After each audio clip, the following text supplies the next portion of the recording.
अब तक आपने देखा, गोकुल में आए नए पड़ोसी कान्हा ने दिखाई लीला, कराया शरायु और उसके माता पिता को यथार्थ का बोध। वहीं अपने दानव बकासुर को कंस ने भेजा कान्हा के घर करने नया षड्यंत्र।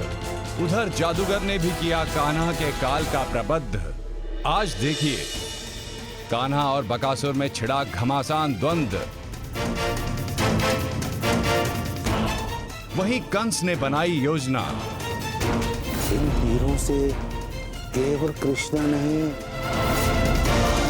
उसके संपूर्ण परिवार को समाप्त कर दो। गोकुल वासियों पर छाया एक नया संकट। क्या होगा अब, आइए देखें आगे।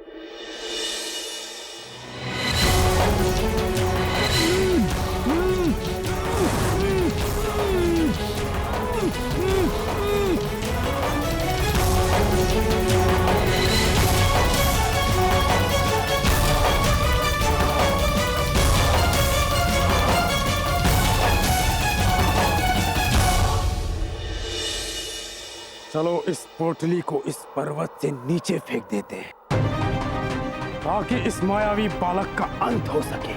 ठहरो जादूगर ठहरो, पहले इस बालक से मुझे मेरे अपमान का प्रतिशोध तो लेने दो।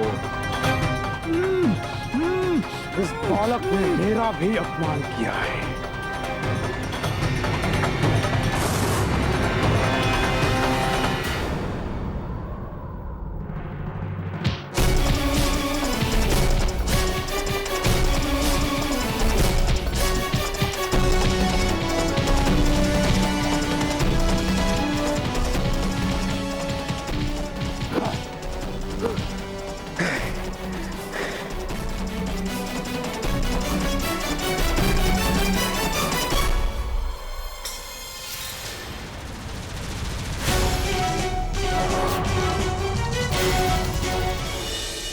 ये तो बकासुर है, कृष्णा कहाँ है?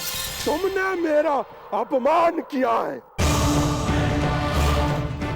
अब मैं प्रतिकार लूंगा।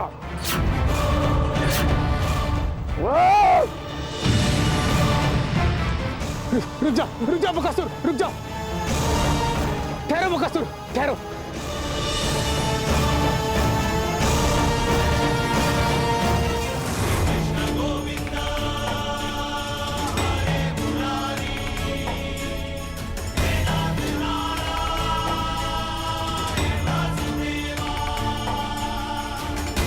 कृष्णा, इतनी भी शीघ्रता क्या है मित्र?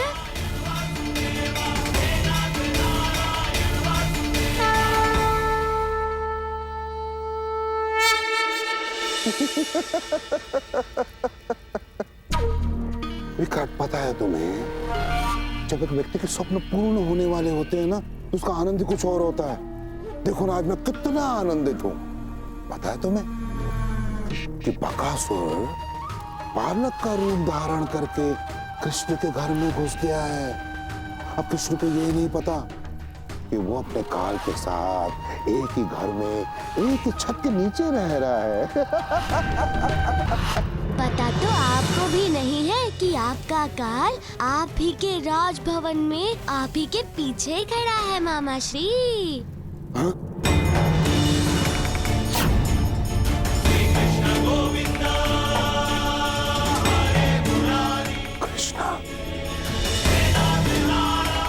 संभव तुम यहाँ तो कैसे आ गए? आपका अंत आ गया है मामा श्री। नहीं, नहीं, नहीं,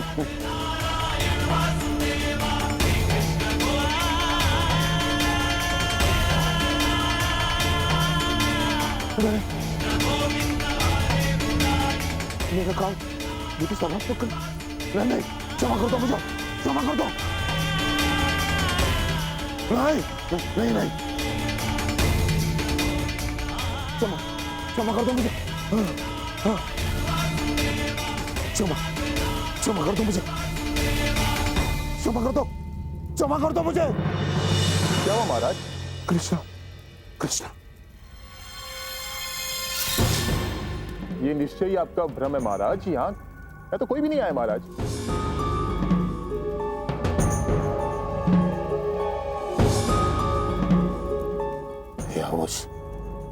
उस विष्णु का छल, उस विष्णु का।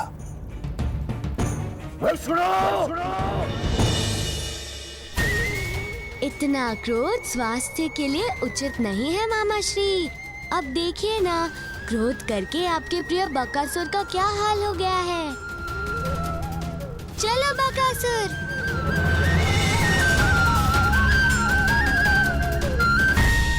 समझ में नहीं आ रहा कि हमसे इतनी बड़ी भूल हो कैसे गई। कृष्णा के स्थान पर हम बकासुर को ले गए, तो कृष्णा यहाँ कहाँ से आ गया? जो हुआ अच्छा ही हुआ। बला टली। कृष्णा के आने से एक तो बकासुर के क्रोध से बच गए और दूसरा बकासुर कृष्णा को ले जाके मार देगा।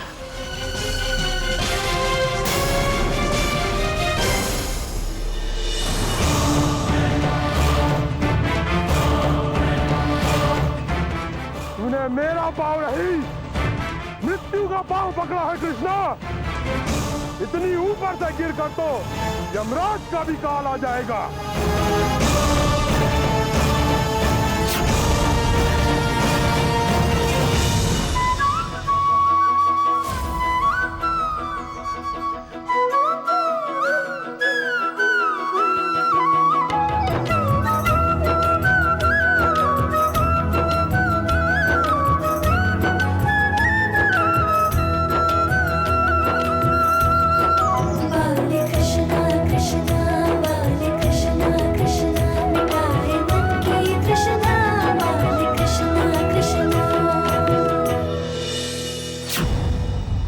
बहुत मजा आया बकासुर।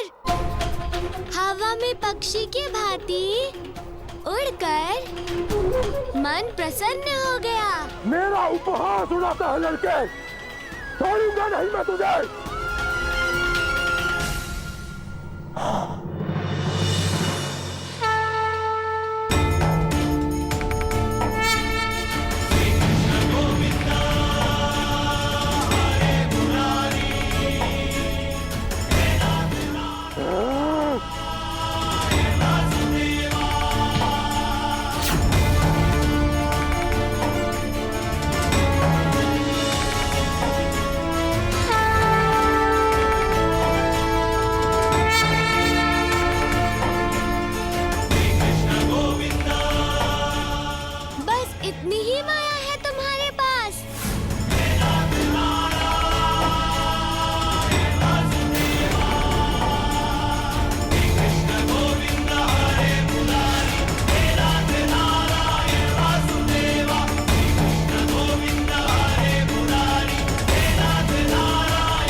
अभी तो मैं जा रहा हूँ कृष्णा, परंतु मैं लौटूंगा और उस समय तुझ पर आक्रमण करूंगा जब तू सावधान नहीं होगा। ऐसा कभी हो सकता है कि कोई मुझसे छिपकर मुझ पर आक्रमण कर सके? अवसर तो मैं तुम्हें दे रहा हूँ बकासुर, सुधरने का, ताकि तुम ये ना कह सको कि कृष्णा ने चेतावनी नहीं दी थी।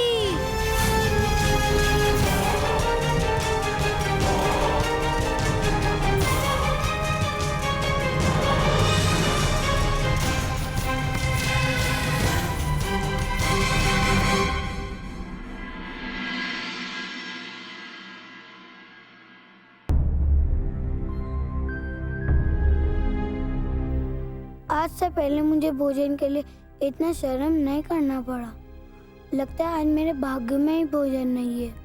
स्वर्ण मुद्राओं के होते हुए भी मुझे भूखा रहना पड़ रहा है। वो एक और मिष्ठान भंडार है, शायद वहाँ कुछ मिल जाए।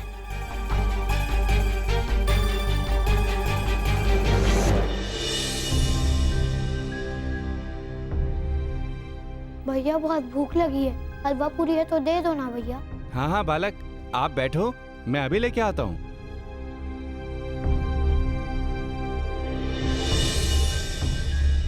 कृष्णा, तुम कहाँ चले गए थे? तुम तो इस शुरायु को सीख देने वाले थे ना?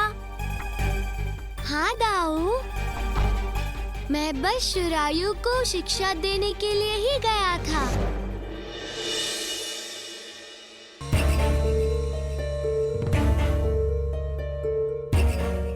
देखा, अंततः भोजन मिल ही गया। सब धन की माया है भैया सरायू। किंतु इसमें घर के खाने का जैसा स्वाद नहीं है। कितना गंदा और अरुचिकर भोजन है। पकवानों में से गंध भी आ रही है। तो मुझे पुराने पकवान दे दिए। अरे बालक, तू ये क्या कह रहा है? सारे पकवान अभी अभी ताजा बने हैं। मेरी माँ के हाथ से पकाए हुए भोजन के आगे ये कुछ भी नहीं है। शुरायु,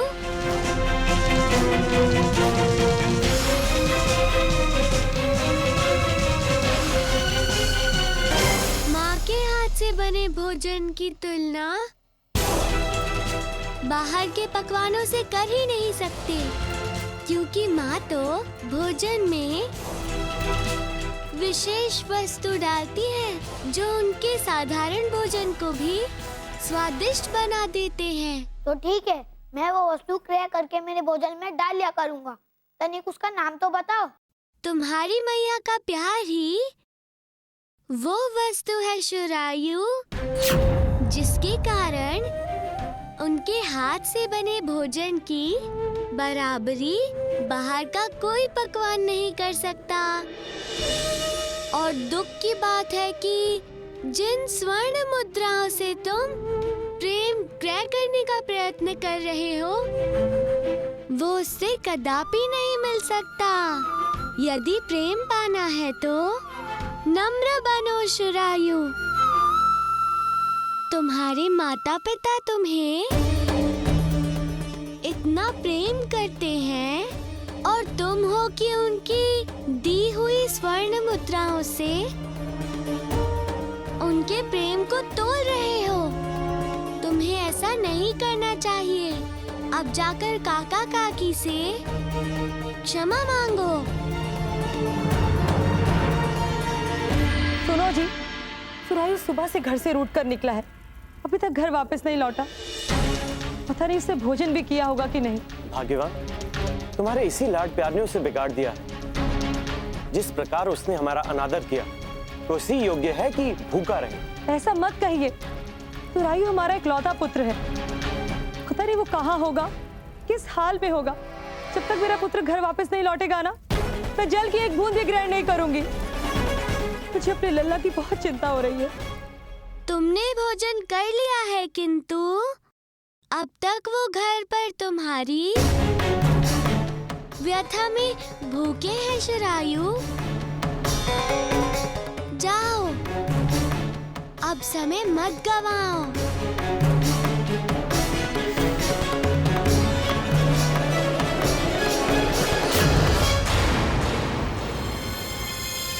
अच्छा, तो तुम समझ रहे हो कि तुमने शुरायु का हृदय परिवर्तित कर दिया।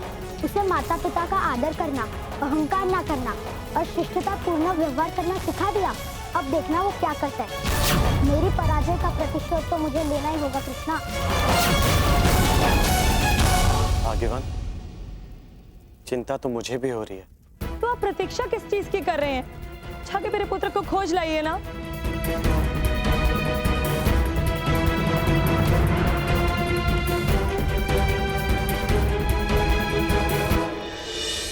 पुत्र, तू कहाँ था? मैं और तेरे पिताजी तुझे लेकर कब से चिंतित थे। मैया, मैं आपसे दुर्व्यवहार करके घर से भूखा तो निकल गया, किंतु अब मैं अपनी भूल समझ गया हूँ। मैया, बाबा, मुझे क्षमा कर दीजिए। यही चाहते थे ना आप कि मैं आपसे ऐसे ही क्षमा मांगू, किंतु मैं ऐसा कुछ नहीं करने वाला। मैं बाहर अच्छा भोजन करके आया हूँ, मुझे अपने किए पर कोई दुख नहीं।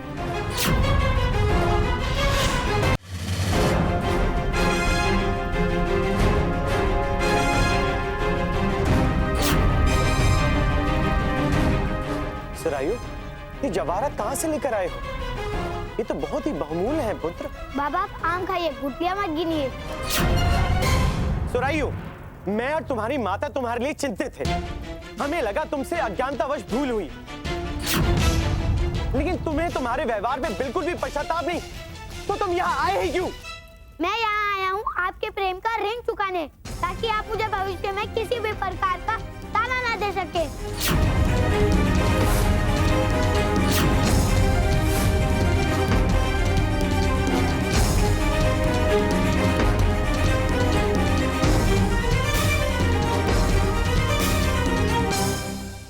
यह बहुमूल्य रतन मैं तुम्हें दे रहा हूँ, क्योंकि तुमने मुझे जन्म दिया।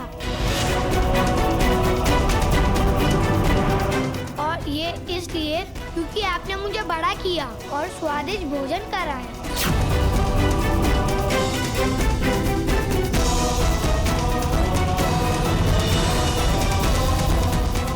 यह मूल्य है आपके प्रेम का। आपने मुझे आश्रय दिया और मेरा पालन पोषण किया।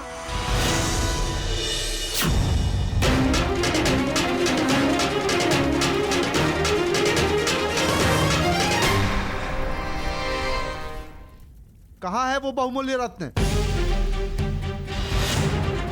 चुपचाप हमें सौंप दो। कौन सा रतन? मेरे पास कोई रतन नहीं है। ये क्या हो रहा है? आपके पुत्र को जवाहरात व्यवसायी के यहाँ चोरी करते हुए देखा गया है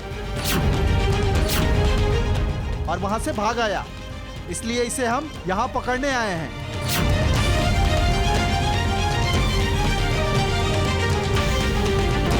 इन तीरों के मुख पर महाकाल के सर्पों का विष लगा हुआ है। यदि ये किसी को छू भी लेना तो उसकी मृत्यु हो जाती है।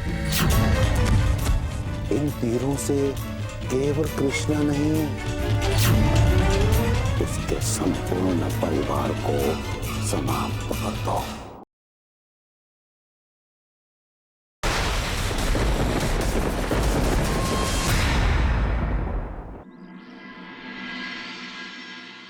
सुरायु, क्या जवाहरात की चोरी तुमने की है? नहीं नहीं नंदराज, मेरा पुत्र निर्दोष है, इसने कुछ नहीं किया। यदि सुरायु ने चोरी नहीं की, तो वो जवाहरात घर क्यों लाया? उसे चोरी करते हुए देखा गया।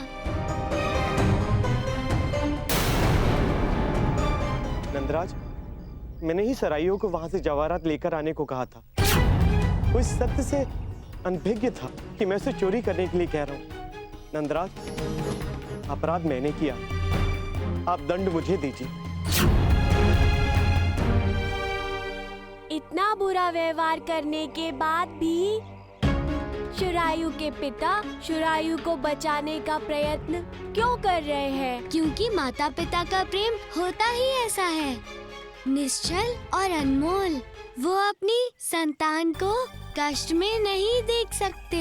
परंतु कान्हा, तुम्हारे समझाने के पश्चात भी सुरायु ने ऐसा क्यों किया? ये सब सुरायु ने बक्कू के कहने पे किया है। सुनो मित्र, क्यों सुरायु आ गए लौटकर घर? हाँ, किंतु तुम्हें कैसे पता? हाँ, मैंने सब सुन लिया था। वो कृष्णा तुमसे कह रहा था ना कि जाकर अपने माता पिता से क्षमा मांग लो। पर भैया, मैं तो अपने अनुभव से कह रहा हूँ कि अगर तुमने अपने माता पिता की बात मान ली और उनके सामने झुक गए, तो तुम्हें जीवन भर उनके सामने झुकना पड़ेगा।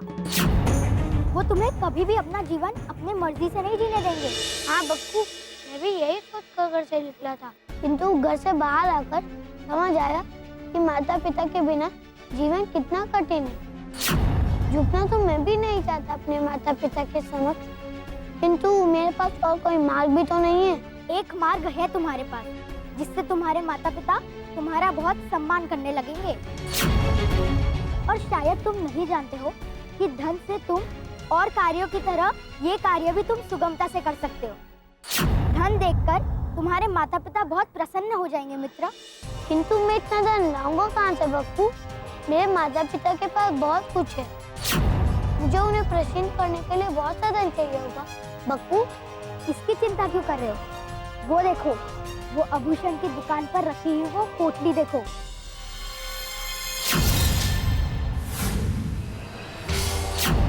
बस किसी तरह उस पोटली को उस आभूषण की दुकान से चुरा लो और समझो तुम्हारा कार्य हो गया।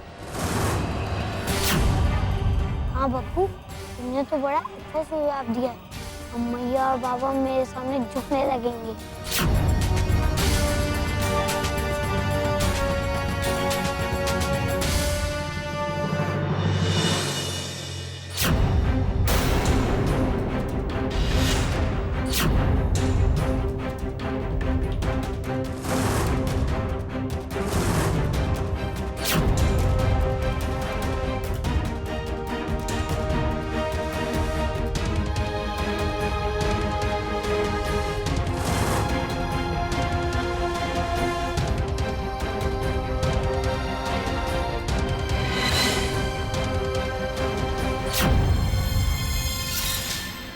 अरे, वो बहुमूल्य रत्न की पोटली कहाँ गई?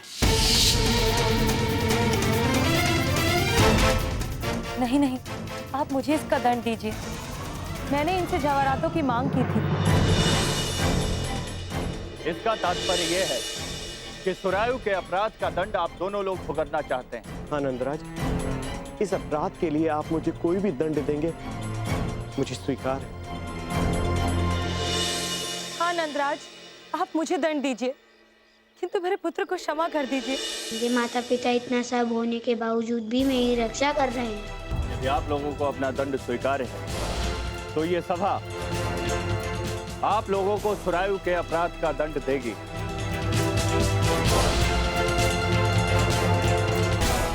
रुकिए नंदराज, इन दोनों में से कोई भी मेरे इस अपराध का दंड नहीं भुगत सकता, क्योंकि इन्होंने मुझे चोरी करने के लिए नहीं कहा था। ये मेरी रक्षा करने के लिए सभा में असत्य कह रहे हैं। मैंने चोरी मेरे स्वाद के लिए की।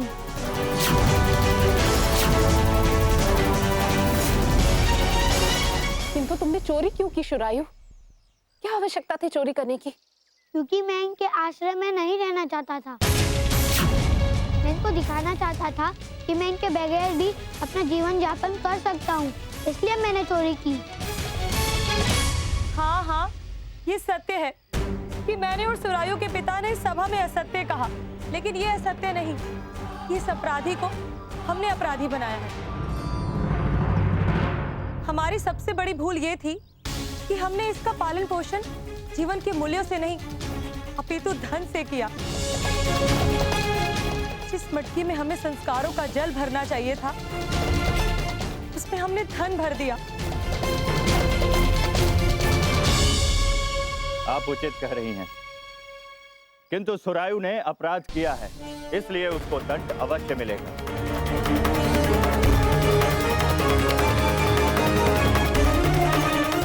और पंचायत का फैसला यह है कि सुरायु और आप लोगों को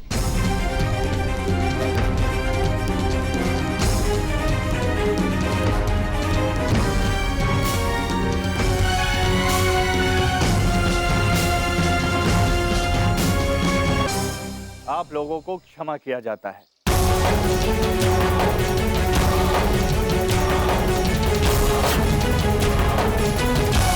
नंद बाबा, ये अनुचित है। अगर किसी ने अपराध किया है तो उसे दंड मिलना चाहिए। और बाबा, आप कितने चतुर हैं, कितनी चतुराई से आपने अपने पड़ोसी को क्षमा कर दिया। किंतु इस व्यक्ति का क्या, इस व्यक्ति के ऊपर क्या बीत रही होगी? इसके आभूषण चोरी हुए हैं, पूछिए इस व्यक्ति से।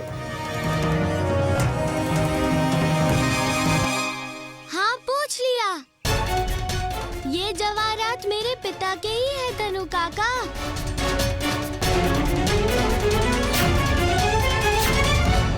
हाँ हाँ जतानु सेठ, ये जवाहरात मेरे नहीं हैं, बल्कि नंदराज के हैं।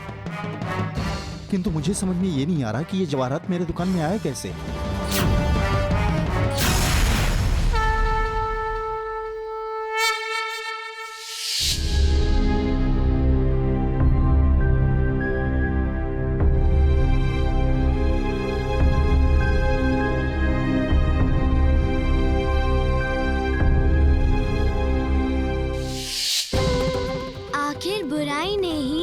बुराई को खत्म करने में मेरी मदद की।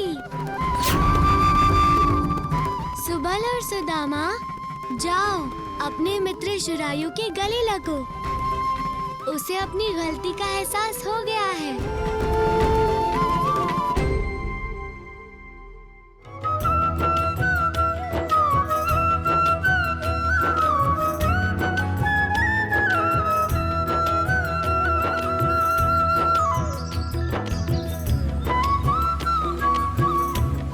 रोटी सबसे होती है कृष्णा, मुझसे भी हो गई।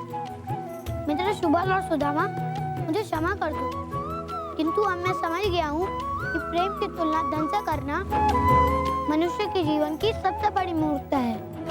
कृष्णा कृष्णा कृष्णा कृष्णा मिटाए मन की तृष्णा, कृष्णा कृष्णा।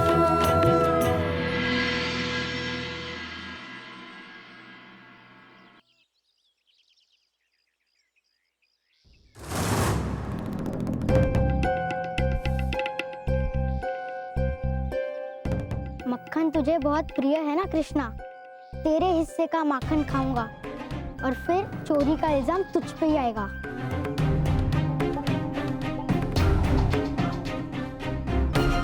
बकासुर, ये मेरा गांव है। यहाँ की हर मटकी का माखन मेरा है। गोकुल का माखन तुम्हारे भाग्य में नहीं है।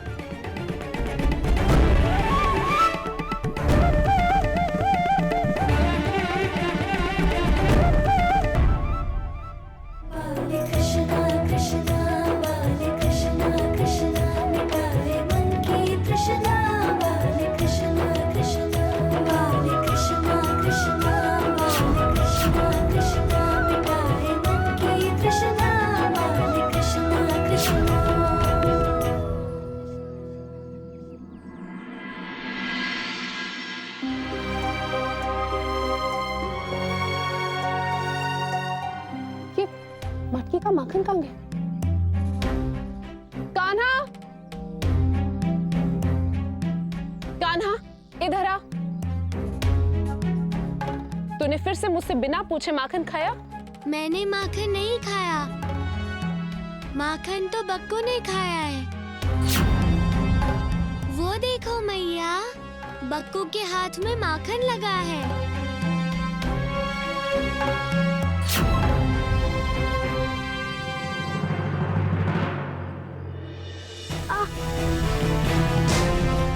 अच्छा, तो बक्कू, तू भी कान्हा की संगत में उसी की तरह बिगड़ गया है।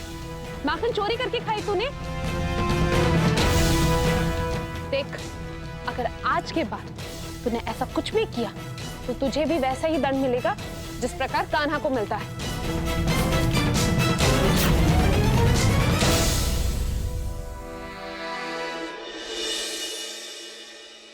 कान्हा, बलराम, तुम्हारी मामी आ रही है और उनके साथ तुम्हारे बड़े भैया देवू भी आ रहे हैं। देखो, तुम दोनों उनके समक्ष कोई भी चंचलता मत करना, ठीक है?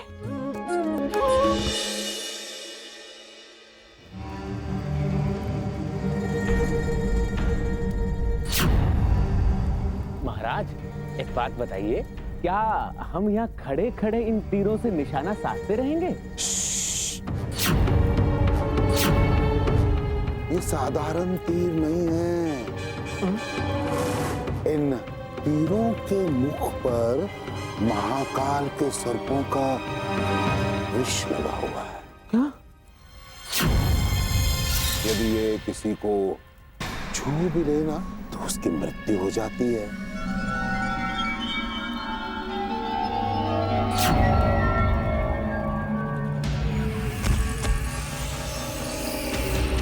देखा?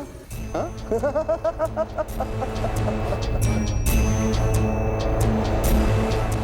अकसर इन तीरों से केवल कृष्णा नहीं, उसके संपूर्ण परिवार को समाप्त कर दो। कृष्णा, तुझे और तेरे परिवार को इन विषैले तीरों और मेरे क्रोध से कोई नहीं बचा सकता।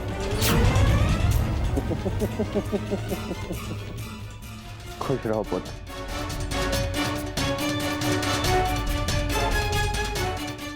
देवपुत्र, देवो।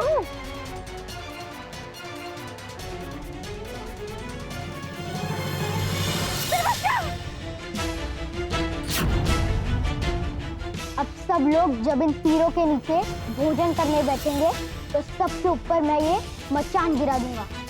ये मचान गिरा और कृष्णा और उसका परिवार समाप्त।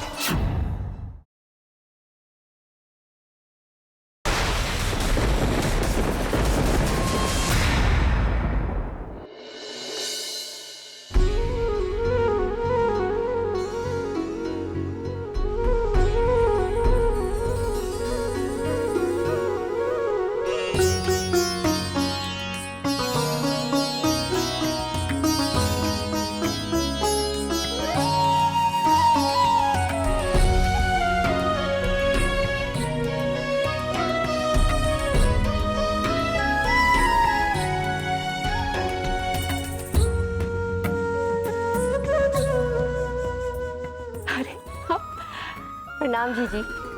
नमस्ते भाभी।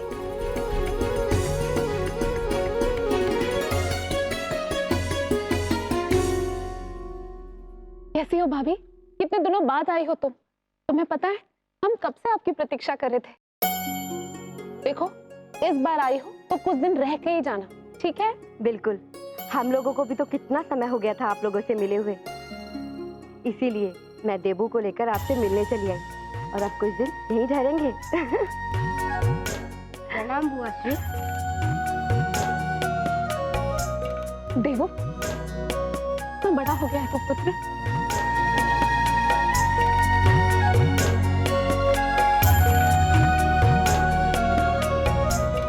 प्रणाम फूफा जी।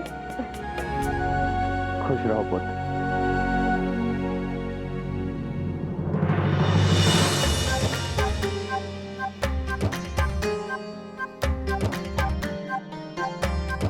पुत्र कृष्णा, इस चूहे को इस स्थान से दूर रखो। तुम्हें ज्ञात नहीं है तुम्हारा ये भाई चूहे से बहुत भय खाता है। मामी श्री, ये तो छोटा सा चूहा है, इससे कैसा भय?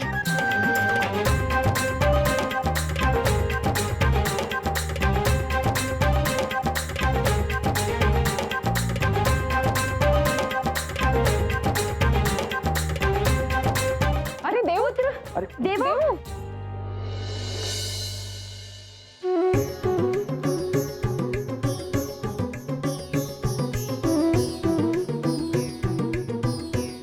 देवो,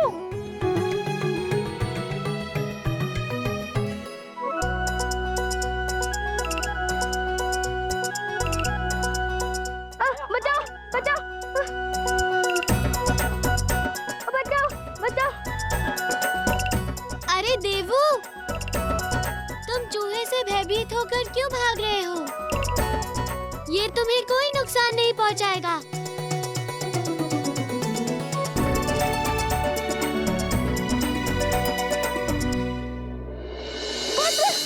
रुक जाओ पुत्र। देवो, रुको मेरे बच्चा। देवो, देवो।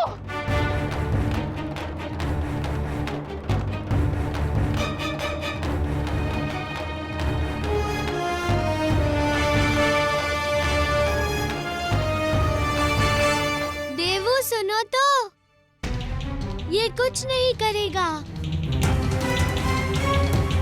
वो तो तुम्हारे पीछे गुड़ लगा है ना, इसीलिए भाग रहा है। तुम यदि भागोगे तो वो भी भागेगा। देवो, रुक बेटा। देखो मेरे बच्चे को बचाओ। देवो, मेरे बच्चे रुक जा, रुक जा, रुक जा।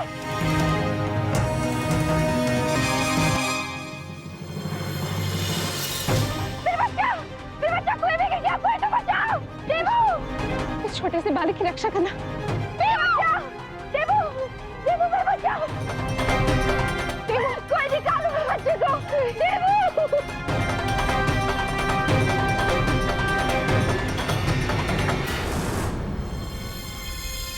ये लो दैत्य भैया, मैंने तुम्हारे लिए मचान भी बना दी है। और एक बात ध्यान से सुनो, यही उचित समय है। नंद के घर में कोई नहीं है। शीघ्रता से जो करना है करो, बस शुभ समाचार सुना दो। बहुत दिन हो गए शुभ समाचार सुने।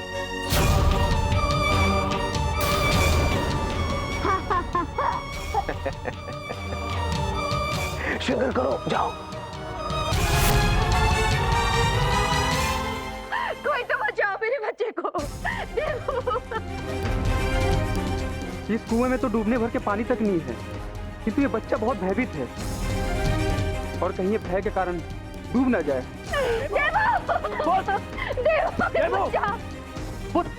भयभीत मत हो, वो बिल्कुल भी गहरा नहीं है। हम शीघ्र ही तुम्हें निकाल लेंगे। ऐसे लेकर आओ। कान्हा, एक तो पहले से देबू को भयभीत कर दिया, अब खड़े क्या विचार कर रहे हो?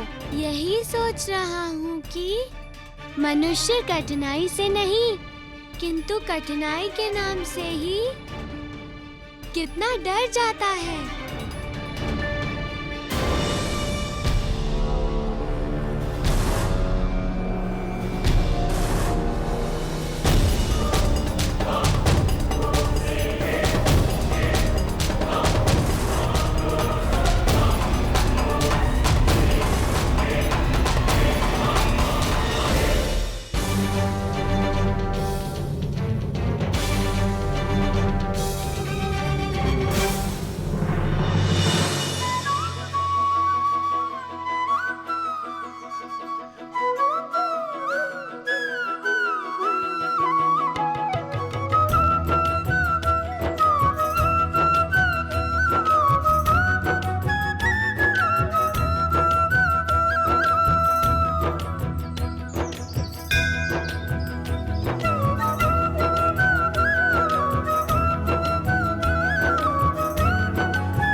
हो गया काम।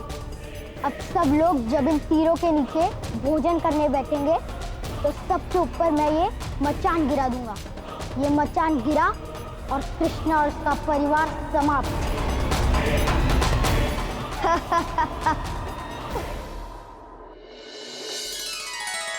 ये तो हरि का चमत्कार है, जो पानी का असर अपने आप ऊपर आ गया।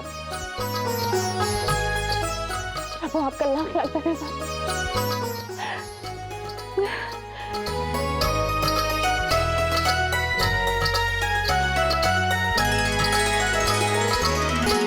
कान्हा, तेरी चंचलता से दुखी हो गई हूँ मैं। नहीं मैया, मैंने चंचलता नहीं की। ये चपलता तो चूहे ने की है।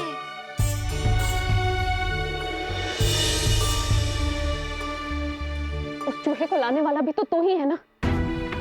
देख कान्हा, यदि तूने और चंचलता की तो देखना मैं तुझे दंड क्या देती हूँ। चलिए चलो देव। आइए। कान्हा, अच्छा हुआ कि देवू भैया बच गए। हाँ, देवू भैया बच गया। देवू भैया की चिंता थोड़ी मुझे भी है। सोच रहा हूँ कि जीवन की कठिनाइयों का सामना देवू भैया कैसे करेंगे। उनके अंदर के भय को मुझे किसी प्रकार निकालना होगा। हाँ कान्हा, हमें देवू भैया का भय मिटाना होगा। इसमें हम सब तुम्हारे साथ हैं।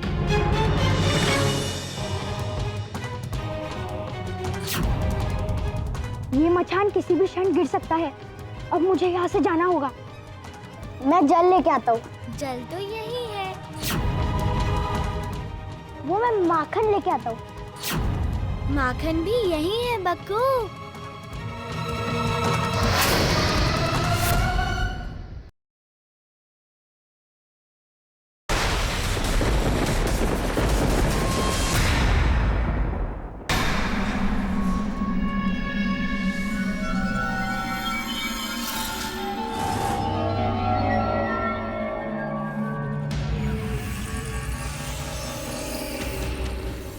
जीजी, ये बालक तो बहुत ही सुंदर है।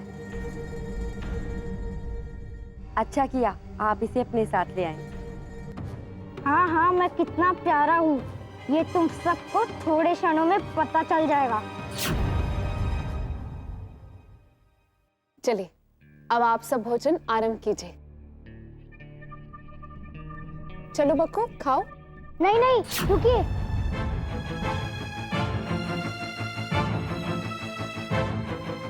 बाकू, क्या हुआ पुत्र? बाबा, बक्कू की इच्छा है कि आज हम सब यहाँ बैठकर भोजन करें, ताकि सारा खेल ही समाप्त हो जाए। क्यों बक्कू, यही चाहते हो ना तुम? कान्हा, ये क्या कह रहे हो तुम पुत्र? मेरा अर्थ है कि हम सब भोजन समाप्त करके शीघ्रता से बाहर खेलने जाएं। अब तो प्रसन्न हो ना बक्कू? हम आपका साथ देने यहाँ आ गए हैं। हाँ हाँ, मैं बहुत प्रसन्न हूँ, बहुत। क्योंकि आज तू अपने परिवार के साथ अंतिम बार भोजन करने बैठा है कृष्णा। चलिए, खाना आरंभ कीजिए।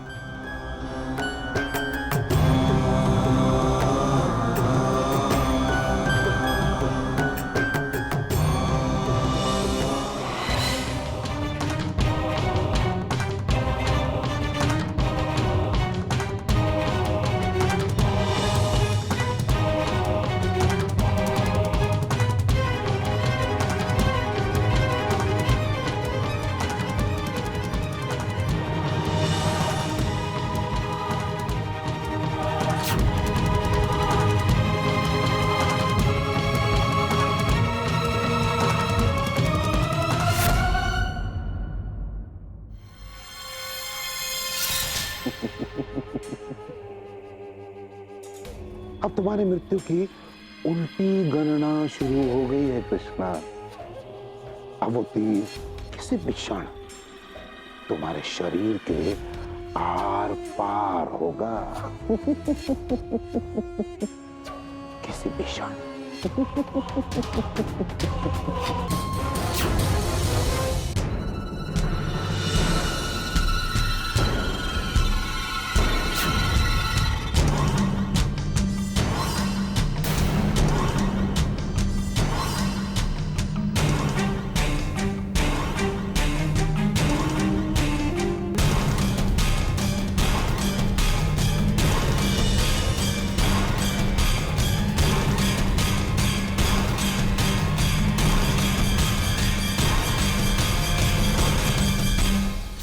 ये मचान किसी भी क्षण गिर सकता है।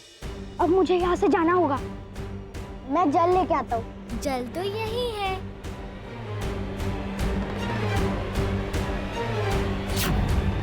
तुम्हें कहीं जाने की आवश्यकता नहीं है बब्बू।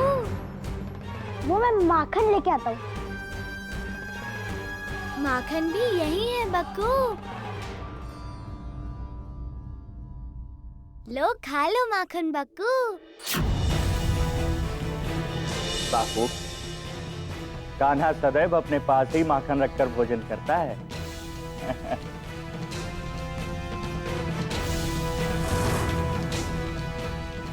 अब तो प्रसन्न हो ना बक्कू, हम आपका साथ देने यहाँ आ गए।